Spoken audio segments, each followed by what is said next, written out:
السلام علیکم لسنرز، میں ہوں آپ کی ہوسٹ نیلم، اور نیلم آپ کو اپنے چینل میں ویلکم کرتی ہے۔ شروع کرتے ہیں آج کی ویڈیو اللہ کا نام لے کر، جو انتہائی عالی رتبہ اور بہت جلیل القدر ہے۔ لسنرز، یہ سٹوری ہمارے ساتھ انڈیا سے ہمارے ایک لسنر ہیں شہاب، انہوں نے ہم سے شیئر کیا ہے۔ شہاب بتاتے ہیں کہ وہ مدھیہ پردیش کے رہائشی ہیں، اور وہاں کے مدھیہ پردیش میں ایک چھوٹا سا گاؤں ہے۔ انہوں نے اپنا ایک گاؤں کا نام شیئر کرنے سے ہمیں منع کیا ہے۔ وہ بتاتے ہیں کہ یہ واقعہ، یہ سٹوری ہم لوگوں کی آنکھوں دیکھی ہے، اس میں رتی برابر بھی جھوٹ نہیں ہے۔ یہ آج سے 10 سال پہلے کی کہانی ہے۔ وہ بتاتے ہیں کہ ہم لوگوں کے گاؤں میں ڈھیر سارے لڑکے لڑکی ہیں، اور ہم سب لوگ اکٹھے رہتے تھے، جن میں مسلمان بھی تھے اور ہندو بھی تھے۔ وہ بتاتے ہیں کہ ہندو لڑکیاں اور مسلمان لڑکیاں مل کر اپنے اسکول میں پڑھنے کے لیے جاتی تھیں۔ وہ لوگ جب واپس آتے تھے تو ہم لوگوں کے گاؤں میں راستے میں بہت زیادہ برگد کے پیڑ تھے۔ جب بھی لڑکیاں اکٹھی ہو کر گاؤں سے واپس آتی تھیں، جو کہ 8ویں سے 7ویں کلاس کی لڑکیاں تھیں، اور راستے میں وہ لوگ برگد کے پیڑ کے ارد گرد اکثر گول سا دائرہ بنا ہوتا ہے بیٹھنے کے لیے، وہاں پہ بچیاں بیٹھ جاتی تھیں اور کھیلنے لگتی تھیں۔ اور جب ان کے ماں باپ ان کو بلاتے تھے کہ تم لوگوں کو اتنی دیر ہو گئی ہے گھر آنے کے لیے، تو وہ لوگ پھر گھر جاتی تھیں۔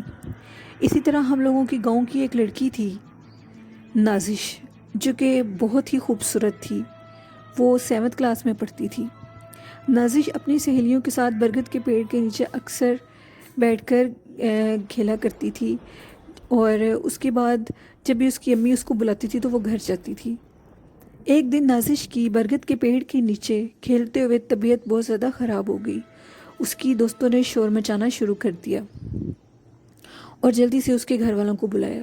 جب اس کے گھر والوں نے دیکھا تو نازش کے ہاتھ پاؤں ٹیڑھے ہو چکے تھے، اور نازش کے منہ سے جھاگ نکل رہی تھی۔ یہ دیکھنا ہی تھا کہ نازش کے گھر والے بہت زیادہ پریشان ہوئے، اور انہوں نے نازش کو اٹھایا اور وہ سیدھا ان کو کسی مولوی صاحب کے پاس لے گئے۔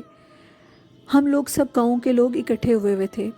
ہم سب بھی مولوی صاحب کے پاس پیچھے مسجد میں گئے، تو مولوی صاحب نے جب نازش پہ دم کیا تو پتہ لگا کہ نازش پہ کسی چیز کا ایسے اثر دباؤ سا پڑا ہے، جس کی وجہ سے نازش کی حالت ایسی ہوئی ہے۔ مولوی صاحب نے کہا کہ میں نے دم کر دیا ہے، اب نازش کو کچھ نہیں ہوگا، یہ پانی آپ اس کو پلا دیا کرنا، تو یہ انشاءاللہ 1 ہفتے کے اندر ٹھیک ہو جائے گی، اور اب اس کو اسکول نہ جانے دیں اور نہ ہی اس برگد کے پیڑ کے نیچے بیٹھنے دیں۔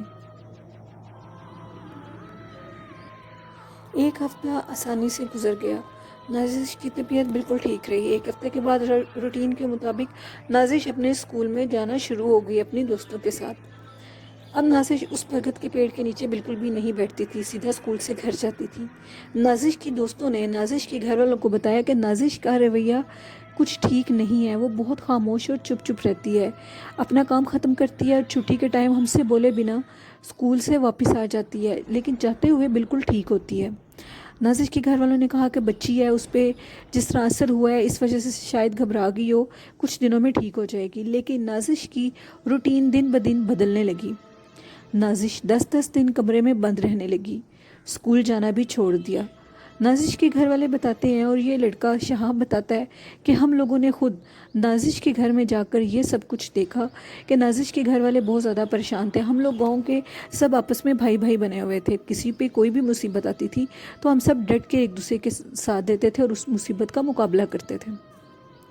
نازش کی امی نے ایک دن مجھے اور میری امی کو اور باقی گاؤں کے کچھ لوگوں کو بلایا اور بتایا کہ نازش 10 دن سے اپنے کمرے میں ہے اور کچھ کھائے بنا 10 دن سے نازش کیسے زندہ رہ سکتی ہے۔ ہم نے تو نازش کو کچھ بھی کھانے کے لیے نہیں دیا، لیکن اندر سے طرح طرح کے کھانوں کی خوشبوئیں آتی ہیں۔ جب بھی ہم دروازہ نوک کرتے ہیں تو کوئی بھی اندر سے نہیں بولتا۔ اب میرے ابو نے نازش کی امی کو مشورہ دیا کہ آپ ایسے کریں، آپ گاؤں کے انہی مولوی صاحب کو دوبارہ بلائیں۔ مولوی صاحب کو بلایا گیا، لیکن 20 دن گزر گئے، نازش نے دروازہ نہیں کھولا۔ مولوی صاحب بھی اس کام میں ناکام رہے۔ اب نازش کے ابو نے بہت دور سے کسی عامل کو بلایا جو کہ بہت پہنچے ہوئے تھے۔ انہوں نے ایک حصار باندھا اور کہا کہ اس حصار سے تم لوگ باہر نہیں جاؤ گے، اگر تم لوگ گھر والے اس حصار سے باہر گئے تو وہ چیز جو بھی اندر ہے وہ تم لوگوں کو نقصان پہنچا دے گی، کیونکہ نازش پہ ایک جن عاشق ہو چکا تھا۔ اب اس مولوی صاحب نے حصار کیا، جیسے ہی حصار کیا اور انہوں نے عمل کیا تو عمل کے بعد خود بخود نازش نے دروازہ کھولا اور دروازہ کھول کر باہر آ گئی۔ جب اندر سے دروازہ کھلا تو اندر کا منظر کچھ اور تھا۔ اندر بہت زیادہ خوشبو تھی اور جگہ جگہ پر پھول بکھرے ہوئے تھے۔ نازش کی امی نے نازش سے پوچھا کہ نازش یہ سب کچھ کیا ہے؟ جس پہ نازش نے کہا کہ آپ مجھ سے کچھ نہ ہی پوچھیں تو بہتر ہے، اگر تم لوگ مجھے زیادہ تنگ کرو گے تو وہ مجھے یہاں سے دور لے جائے گا۔ ہم سب لوگ بہت حیران ہوئے اور ہم نے کہا کون تمہیں دور لے جائے گا؟ ہم یہ سب کچھ نازش کے منہ سے سننا چاہتے تھے۔ نازش نے کہا وہی جب میں برگد کے پیڑ کے نیچے بے ہوش ہوئی تھی تو مجھ پہ ایک جن کا ہی سایہ ہوا تھا جو کہ 7 دن لگاتار مجھے خواب میں ملتا رہا ہے۔ اس کے بعد وہ حقیقت میں میرے کمرے میں آ گیا اور اب میں کسی سے بھی بات نہیں کر سکتی۔ اس نے مجھے کہا ہے کہ اگر تم کسی اور کے ساتھ گئی یا کسی اور سے شادی کرو گی تو میں تمہیں جان سے مار دوں گا۔ بہتر ہے کہ آپ میری جان چھوڑ دیں اور مجھے اسی کمرے میں رہنے دیں، میں آپ لوگوں کو کچھ نہیں کہوں گی۔ اب نازش کے گھر والے بہت زیادہ پریشان تھے۔ عامل صاحب نے کہا کہ میں جہاں تک ہو سکا اس کام کو ختم کرنے کی کوشش کروں گا۔ جیسے ہی جو کہ عامل صاحب اپنے گھر واپس چلے گئے اور انہوں نے سارے گھر والوں کو کہا کہ میں نے آپ کے سارے گھر کے ارد گرد حصار کر دیا ہے، آپ لوگ کوشش کریے گا کہ 3 دن اس حصار سے باہر نہ آئے جائیں تو بہتر ہے، اور نازش کو آپ نے بالکل بھی تنگ نہیں کرنا۔ نازش جیسے اندر واپس چلی گئی ہے اس کو ایسے ہی رہنے دیں، میں 3 دن کے بعد آؤں گا اور پھر بتاؤں گا کہ آگے کیا کرنا ہے۔ اندر سے عجیب و غریب باتوں کی آوازیں آتی تھیں، بہت زیادہ خوشبوئیں آتی تھیں اور ایسے کھانوں کی خوشبوئیں تھیں جو کہ ہم نے آج تک نہ ہم لوگوں نے کھایا نہ ہی ہم لوگوں کو پتہ ہے۔ ایک دن نازش خود بخود 3 دن کے دوران میں نازش خود دروازہ کھول کر باہر آئی اور اپنی ماں کے گلے لگ کر زور زور سے رونے لگی، کہنے لگی کہ وہ جو جن ہے وہ مجھے کہتا ہے کہ مجھ سے شادی کرو، اگر تم مجھ سے شادی نہیں کرو گی تو میں تمہیں جان سے مار دوں گا۔ امی میں بہت زیادہ پریشان ہوں۔ اس لیے نازش 3 دن کے دوران میں کمرے سے باہر آئی کہ عامل صاحب پیچھے سے عمل کر رہے تھے۔ نازش نے کہا کہ جیسے بھی ہو سکتا ہے مجھے اس جن سے بچائیں۔ جب میں اس کی کوئی بات نہیں مانتی تو وہ بہت زیادہ خوفناک روپ میں آ جاتا ہے، وہ کسی بھیڑیے کے روپ میں آ جاتا ہے اور مجھے اٹھا لیتا ہے، اٹھا کر زور سے بیڈ پر پھینکتا ہے۔ میرے جسم میں بہت زیادہ درد شروع ہو جاتی ہے۔ اس کی شکل بہت زیادہ خوفناک ہے، میں بہت زیادہ ڈر رہی ہوں، آپ مجھے اس سے پلیز بچا لیں۔ وہ مجھے کہتا ہے کہ میں تمہیں اپنے ساتھ لے جاؤں گا، میں اس کے ساتھ نہیں جانا چاہتی، میں اپنی دنیا میں واپس آنا چاہتی ہوں۔ اتنے میں نازش کو پھر بے ہوشی کا دورہ پڑنے لگا۔ نازش جلدی سے کمرے میں گئی اور کمرے کو لاک لگا لیا۔ اب دوبارہ کمرے سے عجیب و غریب خوشبوئیں باہر آنے لگیں۔ عامل صاحب 3 دن کے بعد آئے اور انہوں نے ہم سے سب کچھ اس بات کے بارے میں دریافت کیا، تو ہم نے بتایا کہ نازش باہر آئی تھی اور انہوں نے ہمیں سب کچھ بتا دیا ہے۔ اب عامل صاحب نے کہا کہ آپ کو پریشان ہونے کی ضرورت نہیں ہے، 3 دن کے بعد اور 3 دن کے دوران ہی اسی برگد کے پیڑ کے نیچے میں آپ کو ٹائم بتاؤں گا، آپ لوگوں نے ادھر اکٹھے ہو جانا ہے۔ وہ جن جتنا بھی ظالم ہے وہ میرا مقابلہ نہیں کر سکے گا، اللہ کے حکم سے وہ اس بچی کی جان چھوڑ دے گا۔ 3 دن کے دوران عامل صاحب نے ہمیں ٹائم بتا دیا۔ ہم لوگ تیسرا دن ہونے سے پہلے رات کے ٹائم اسی برگد کے پیڑ کے نیچے چلے گئے۔ ہم لوگ گاؤں کے کچھ بڑے بڑے لوگ اکٹھے ہو گئے، بچوں کو ہم نے اکٹھا نہیں ہونے دیا۔ عامل صاحب نے اب اپنے ارد گرد اور ہم سب کے ارد گرد حصار کھینچ دیا اور جو نازش کے ابو تھے ان سے کہا کہ کوشش کریں کہ آپ ایک مضبوط رسی لے کر آئیں جس کے ساتھ بہت زیادہ عطر کی خوشبو ہو۔ نازش کے ابو نے ایک رسی لی اور اس کے اوپر عطر کا جو پرفیوم ہوتا ہے، مطلب جو بھی وہ خوشبو ہوتی ہے، وہ ساری اس رسی کے اوپر پھینک دیا۔ اب انہوں نے وہ رسی جا کر عامل صاحب کو دے دی۔ عامل صاحب نے اپنا عمل شروع کر دیا، انہوں نے اپنے ارد گرد اور ہم سب کے ارد گرد حصار کیا۔ یہ سارا ماجرا شہاب کے ابو آنکھوں سے دیکھ رہے تھے۔ اس کے بعد عامل صاحب نے کچھ پڑھنا شروع کر دیا۔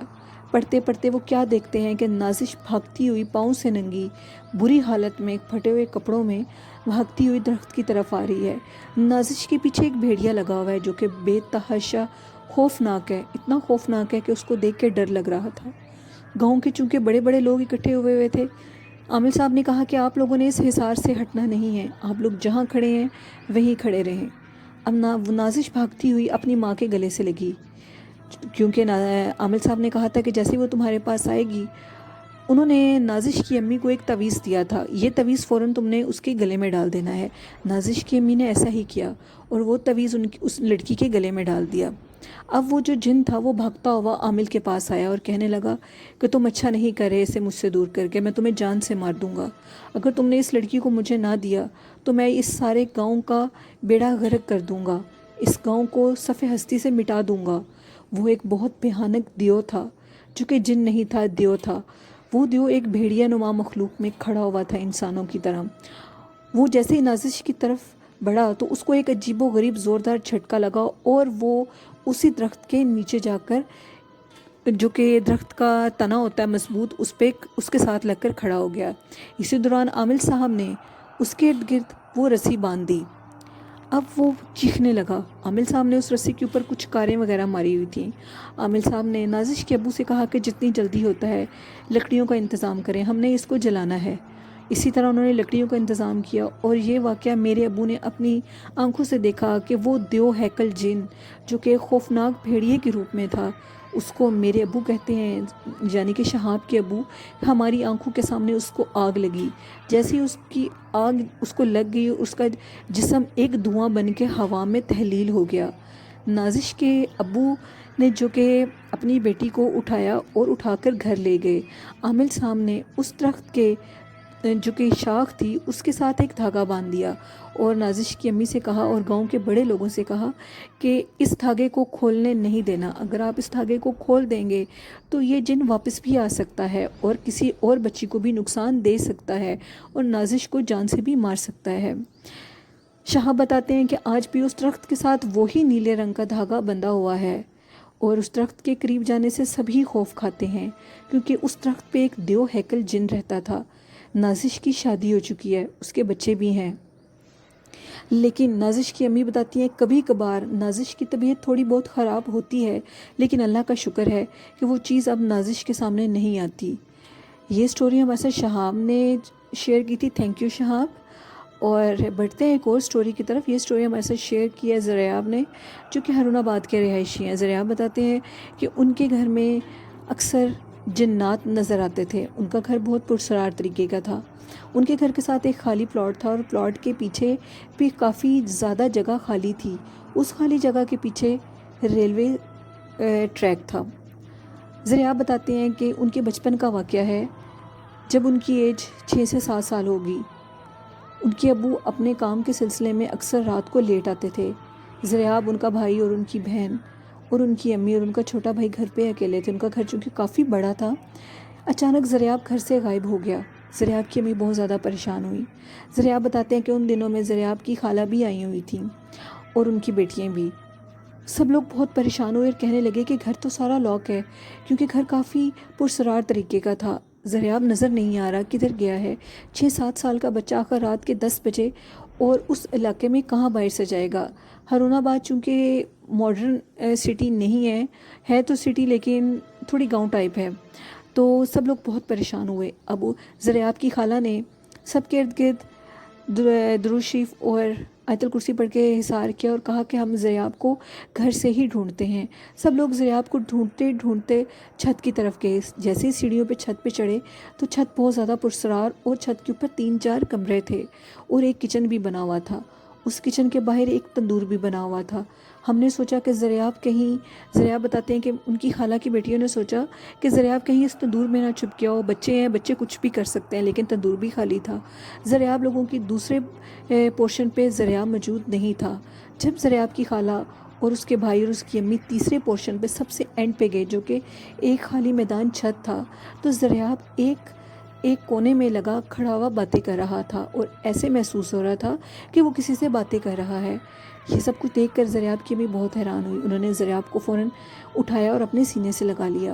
زریاب کی خالہ نے بتایا کہ زریاب کسی جن کے بچے کے ساتھ کھیل رہا تھا۔